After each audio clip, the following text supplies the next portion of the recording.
আপনারা উত্তরবঙ্গ নিয়ামতের বঙ্গ, উত্তরবঙ্গ বাংলাদেশকে নেতৃত্ব দিয়েছে স্বাধীনতার পর থেকে, ঠিক না? এখনো জুলাই নেতৃত্ব দিচ্ছে উত্তরবঙ্গ। উত্তরবঙ্গের নেতৃত্বের কারণে 5 আগস্ট স্বাধীন হয়েছে, ঠিক না? এছাড়া তারেকও দেশে আসতে পারতো না, আজকে সালাউদ্দিন মিয়াও লম্বা লম্বা কথা বলতে পারতেন না। জুলাই সনদ বাদ দিবা, বাংলাদেশ থাকবে না। জুলাই সনদ বাদ দিবা, থাকবে না। একটা ভালো অঙ্ক আছে হিন্দু ভাইদের, আপনারা মোটমাইন থাকেন, গোলাম রব্বানী এবং তার দল আপনাদের একটা পশমেরও ক্ষতি করবে না, এটা লিখে রাখেন। বিগত 5 আগস্টের পর থেকে তার দলিল আমরা দিয়েছি, ঠিক না? বরং হাসিনাকে আপনারা বেশি পছন্দ করতেন হিন্দু সমাজ। ঠাকুর গায়ে 27 জন জেলে যখন ডুবে মরল, 1 পয়সা দেয় নাই হাসিনা ক্ষমতায় থাকা অবস্থায়, টাকা দিয়েছে এই মজলুম দল জামাত ইসলামের আমি, ঠিক আছে? সেই জন্য আমরা সব সময় নির্যাতিত মানুষের পক্ষে থাকবো। আর আপনারা যারা হিন্দু সমাজের লোক, একটা অনুরোধ, আপনাদের কিতাবগুলো পড়েন পড়েন পড়েন। আপনাদের ঋগ্বেদ, অথর্ববেদ, যজুর্বেদ, কল্কি, পুরাণ, মহাভারত, গীতা, এই বইগুলো আপনারা পড়েন। এটার মধ্যে সবচেয়ে বিশুদ্ধ হলো ঋগ্বেদ। এই ঋগ্বেদের সাথে কোরআনের অনেক সূরার মিল আছে, অনেক শ্লোকের মিল পড়ে যায়। এবং আপনাদের 7টা কিতাবে এসেছে লা ইলাহা ইল্লাল্লাহু মুহাম্মাদুর রাসূলুল্লাহ। 7টা কিতাবে মূর্তির বিরুদ্ধে, পূজার বিরুদ্ধে, একমাত্র ইবাদত করতে হবে কার? আপনাদের মনও তাই স্বীকৃতি দেয়। আপনারা কোন মূর্তিকে তো দুনিয়াতে রাখেন না, কিছুদিন পূজা করেন, পূজা করে তারপরে কোথায় নেয়? কোথায় কি করে? ওটার উপরে উঠে। এই জন্য নজরুল বলেছেন, ভগবান মুখে মারি পদ চিহ্ন। নজরুলের মুলুকিরা কইছে তুমি কাফের, নজরুল কইছে তুই কাফের। কারণ ওরা তো মূর্তির উপর উঠে দাঁড়িয়ে থাকে, আমি সেটাই বলেছি, মূর্তির উপরে উঠে দাঁড়িয়ে থাকে। আজকে আমরা 2 নম্বর সূরা থেকে কথা বলবো। কোরআন শরীফের 2 নম্বর সূরা যারা পড়বে না, কোন বরকত তারা পাবে না। যারা পড়বে সব বরকত আল্লাহ তার নসিব করে দিবেন। কোরআন শরীফের 2 নম্বর সূরাটি একটি মহামান্বিত সূরা। এটার ভিতরে 3টি আয়াত আছে। একটি আয়াত আছে কোরআনের সব আয়াতের সেরা আয়াত।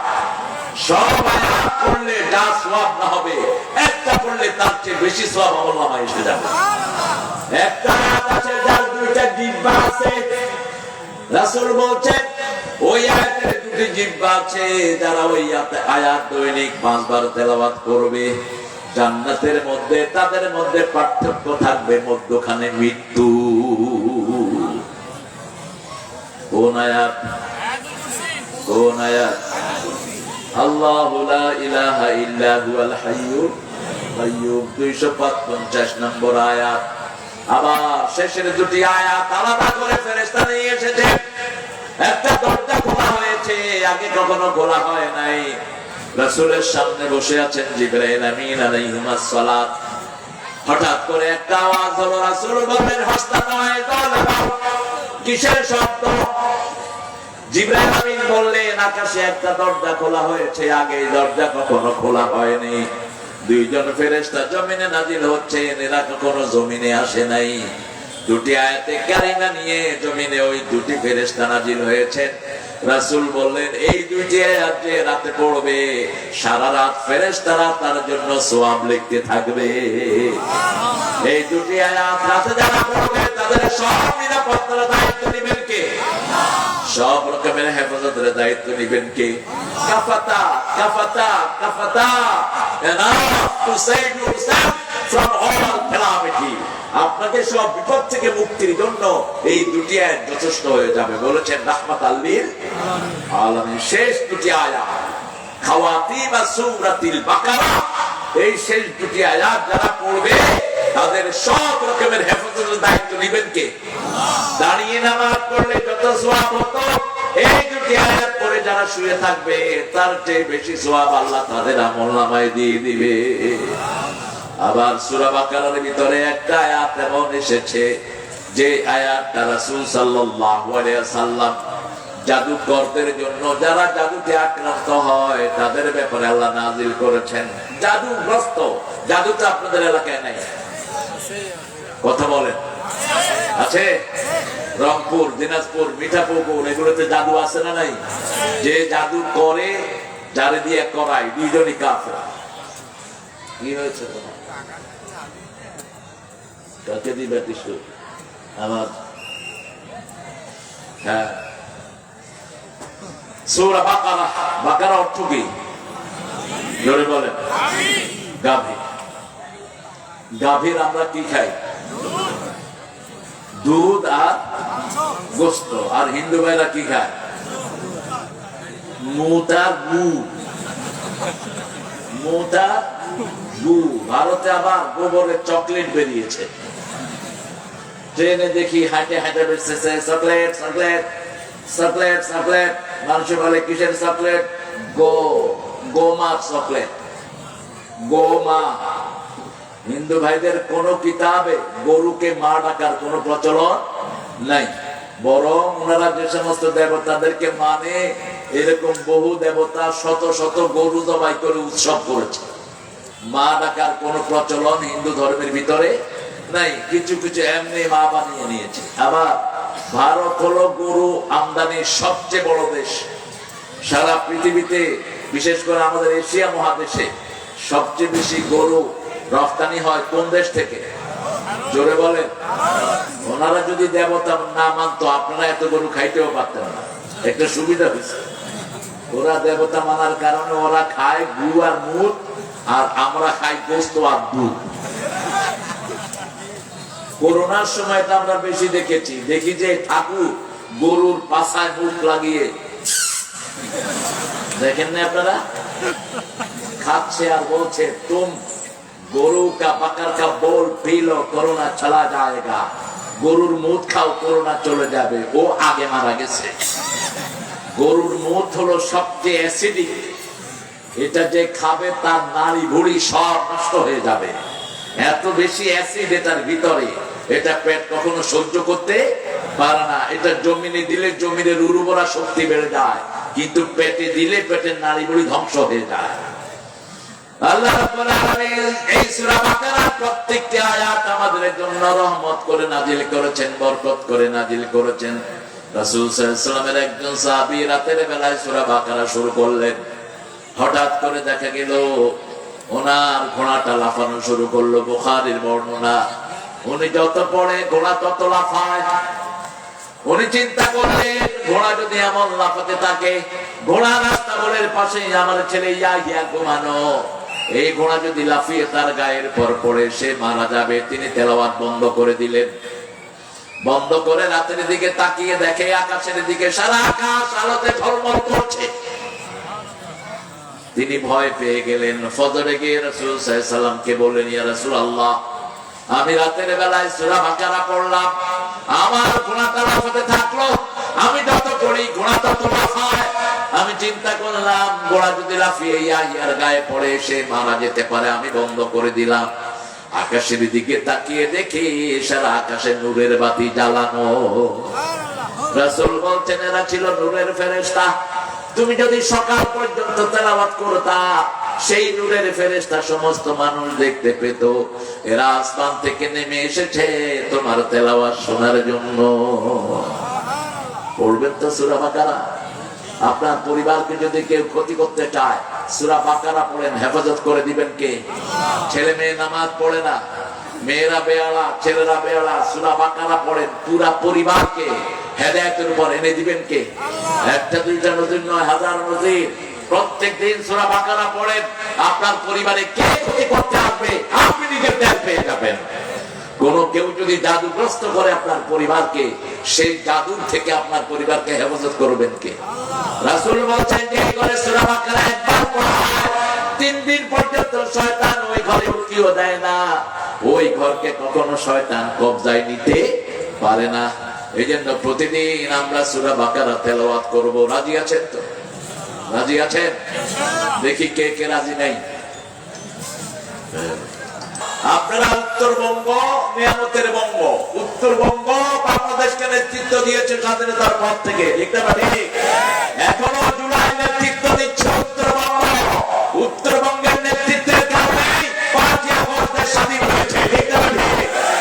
এছাড়া তারেকও দেশে আসতে পারতো না, আজকে সালাউদ্দিন মিয়াও লম্বা লম্বা কথা বলতে পারতেন না। জুলাই সনদ বাদ দিবা, বাংলাদেশ থাকবে না। জুলাই সনদ বাদ দিবা, বর্তমান পার্লামেন্ট থাকবে না। জুলাই সনদ বাদ দিবা, আরেকটা জুলাই সামনে আসবে। এই জন্য রক্তের সাথে যেন কেউ গাদ্দারি না করে, ঠিক না? আমরা বাংলাদেশের সব অতীত নেতাদের থেকে তোমরা শিক্ষা নাও। চাঁদাবাজি করবা যারা, দেশ ঠান্ডা তারা, ঠিক না? চাঁদাবাজি করবা না, জনগণকে শান্তি দিবা। তোমাদেরকে শান্তি দিবেন কে? জনগণকে ভালোবাসবা, তোমাদেরকে ভালোবাসবেন কে? ভালোবাসা যেখানে বরকত আছে, সেখানে যার ভালোবাসা যত বেশি তার বরকত তত বেশি। আল্লাহু রফিকুন ইউহিব্বুর রিফকা। সবচেয়ে বেশি ভালোবাসেন কে? আল্লাহ ভালোবাসেন। ভালোবাসাকে পছন্দ করেন কে? আল্লাহ পছন্দ করেন। সূরা বাকারা শুরু হয়েছে হরফে মুকাত্তাআত দিয়ে, ঈমান দিয়ে শুরু, ঈমান দিয়ে শেষ। 2 নম্বর আয়াতে আল্লাহ বলছেন الذين يؤمنون بالغيب ويقيمون الصلاة ومما رزقناهم ينفقون।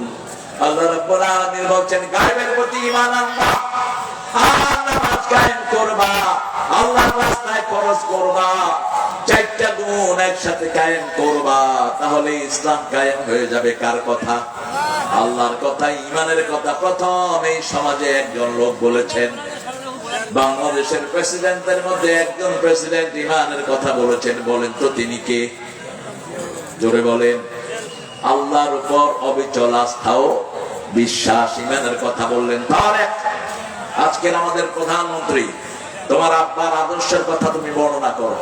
তোমার আব্বা ঈমানের কথা বলেছেন, তুমি ঈমানের কথা বর্ণনা করো। তোমার আব্বা বিসমিল্লাহ দিয়ে সংবিধান শুরু করেছেন, তুমি বিসমিল্লাহর উপরে থাকো। আর জামাতকে সাথে নিয়ে 30 পারা কোরআন দিয়ে দেশটাকে শান্তি দিয়ে দাও, ঠিক না?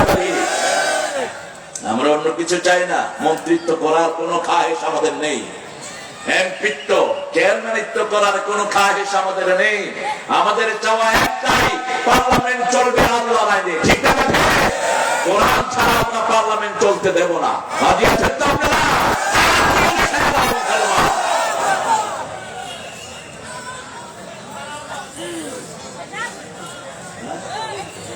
কেন এই বিদায় নিতে চায়? ছাড়বেন? ছেড়ে দেন। আমাদের সোহাগদের বাসায় যাবে স্যার, আমাদের প্রিয় সেক্রেটারি, একটু খাওয়া দাওয়া করে যাবেন। আর উপজেলা আমির, অনেক দায়িত্ব, পুরা জেলাকে সামলিয়েছেন তিনি। দায়িত্ব হলো সেক্রেটারি সাহেবের। বেলাল ভাই আর আমি একসাথে ঢাকা মহানগরী একসাথে কাজ করেছি শিবিরে। হ্যাঁ, আপনাদের রংপুরের যিনি আমির হয়েছেন, উনি ঢাকা মহানগরী শিবিরের সভাপতি ছিলেন এক সময়। উনি যখন সভাপতি, তখন আমি শিবিরের কেন্দ্রে। এর আগে আরেকজন কাসেম ছিলেন, কাসেম ভাইয়ের সেক্রেটারি ছিলেন এই আমাদের বেলাল ভাই। কাসেম ভাই মারা গেছেন। ওই যে রাজশাহী যশোর ক্যান্টনমেন্ট স্কুলের টিচার ছিলেন। আল্লাহ যেন আমাদের এই সব 6 জন এমপিকে কবুল করেন, বলেন আমিন। এই 6 জন এমপির কাছে আপনাদের যেতে কোনো সাক্ষী সুপারিশ লাগবে না, সিগনেচার নিতে কোনো পয়সা কড়ি লাগবে না, কোনো দালাল করতে হবে না। বাকি বিএনপির সব মন্ত্রীদের কাছে, এমপিদের কাছে যেতে হলে কি লাগবে? কি লাগবে? তারেক তো বলছে এখন আপনারা ওদের পা ধরেন, 5 বছর হেরা আপনাকে পা ধরবে। কিন্তু আমাদের নেতৃত্বের কাছে এরকম কোন বাদ বিচার নেই। জামাত ইসলামের বহু লোক আগে এমপি হয়েছেন, এখন রিক্সা দিয়ে চলাফেরা করে, ঠিক না? ঠিক। সাধারণ জীবন যাপন করে। অসংখ্য এমপি দেখেছি। আজিজুর রহমান সাহেব যশোরে এমপি হয়েছেন, কিচ্ছু নাই। মুহাদ্দিস আবু সাইদ চলে গেছেন, একটা নিজের ঘরও নাই, এত নিঃস্ব ছিলেন তিনি। অথচ এমপি ছিলেন জিকরগাছার মতো একটা শ্রেষ্ঠ থানার তিনি এমপি ছিলেন। আমরা ঈমান আনবো কার উপর? ঈমান পরিপূর্ণ হওয়ার জন্য 4টা গুণের দরকার। কয়টা? আল্লাহ রাব্বুল আলামিন বলছেন, নবী আপনি বলেন, মান আহাব্বা লিল্লাহি ওয়া বাগাদা লিল্লাহ ওয়া আতা লিল্লাহি ওয়া মানাআ লিল্লাহি ফাকাদ ইসতাকবালাল ঈমান। যে আল্লাহর জন্য ভালোবাসলো, আল্লাহর জন্য ঘৃণা করলো, আল্লাহর জন্য দান করলো, আল্লাহর জন্য বিরত থাকলো, আল্লাহ তাকে পরিপূর্ণ মুমিন বানায়া দেয়। জোরে বলেন আমিন। আল্লাহ আমাদেরকে পরিপূর্ণ মুমিন বানায়া দেন। চিৎকার করে বলেন আমিন। মুমিনের প্রথম আলামত হলো নামাজ। প্রথম আলামত কি? নামাজ। জামাত ইসলামীতে কোন জিনিস সবচেয়ে বেশি দেখা হয় বলেন? কোন জিনিস? নামাজ। নামাজ নাই আপনার নেতাগিরি নাই, নামাজ নাই আপনিগিরি নাই, নামাজ নাই তুই সমুদায় করতে হতে পারবি না। শুধু নামাজ থাকলেই হবে না, 154 ওয়াক্ত জামাতে হতে হবে। সব কনসিডার হয় কিন্তু নামাজ কনসিডার হয় না। সাহাবীদের জীবনে এমনটাই ছিল। রাসূল সাল্লাল্লাহু আলাইহি ওয়াসাল্লাম নামাজের সালাম ফিরিয়ে দেখতেন কে আসছে কে আসে নাই। একজন সাহাবী যদি 2-3 ওয়াক্ত নামাজ মিস করতেন, অন্য সাহাবীরা মনে করতেন তিনি মুনাফিক হয়ে গেছে। কেন নামাজ কাজা করছে? রাসূল তার বাড়িতে লোক পাঠাতেন, খবর নিতেন নামাজ নাই যেখানে, ইসলাম নাই সেখানে নামাজ। আমি শেখে সালাম দিয়ে আহা ইন্নাল্লাহ, হ্যাঁ আল্লাহ সমাধান করুক, আল্লাহ গুনাহগুলো মাফ করে দিক, বলেন আমিন। আরে ভালো অ্যাক্সিডেন্ট হয়েছে। হ্যাঁ স্যার বসেন, এখানে এখানে এসে বসেন। কেউ কেউ এই মোড়ালা কেউ এসে বসো। হ্যাঁ কই আজিজুল কই? আসেন স্যার, এখানে আসেন, আসো তুমি। উনিও চলে গেছে কেন? ওই যে প্রাক্তন চেয়ারম্যান এটা চলে গেছে কেন? আরে হায়, শুধু ভাগার তারে থাকো মিয়া, কোরআন আসরে বসে থাকবা কপালটা খুলে যাবে। হ্যাঁ চলে যাও কেন? আমি এটা পছন্দ করি না। চলে যাবা, বদদুয়া দিয়ে দিব, বিছনায় সিটে পড়ে থাকবে। কোরআন দিয়ে কথা বলি, বুঝো না? ইমান, ইমানের চেয়ে দামি আর কিছুই নেই। একটা জিনিস নিয়ে যেতে চাই, সেটা কি?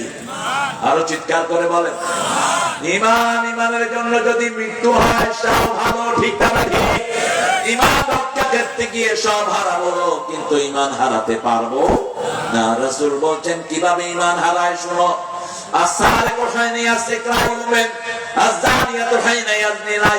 চোর যখন চুরি করে তার মধ্যে ইমান থাকে না, জিনাকার যখন জিনা করে তার মধ্যে ইমান থাকে না, মোদ্দা যখন মদ পান করে তার মধ্যে ইমান থাকে না, যখন কোন এমপি, কোন মন্ত্রী অথবা কোন চেয়ারম্যান, কোন মেম্বার জনগণের সম্পদ চুরি করবে, জনগণের সম্পদ আত্মসাৎ করবে, এই অবস্থায় যদি সে মারা যায় সে বেঈমান হয়ে মরবে, ঠিক না? ঠিক। যেমন চাঁদাবাজি হচ্ছে রাস্তায়, আপনাদের এখানে হয়? কথা বল না কেন? কেন হবে? কে করে চাঁদাবাজি?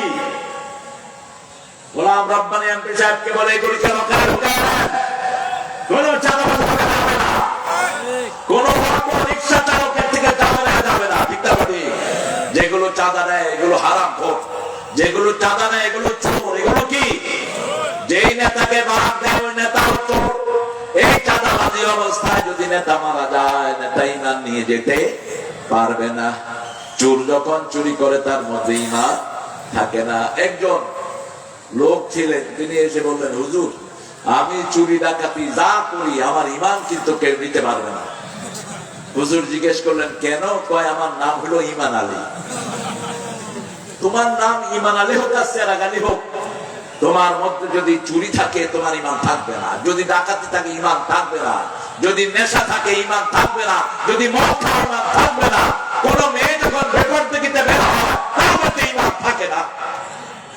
ওই মেয়ে যখন বেপরদিগিতে বের হয়, সে যদি বিবাহিতা স্ত্রী হয় তার স্বামী দায়ুসের খাতায় নাম লেখায়, আর তার যদি বিয়ে না হয় তার বাপের আন্ডারে থাকে, তার বাপ দায়ুস হয়ে যায়।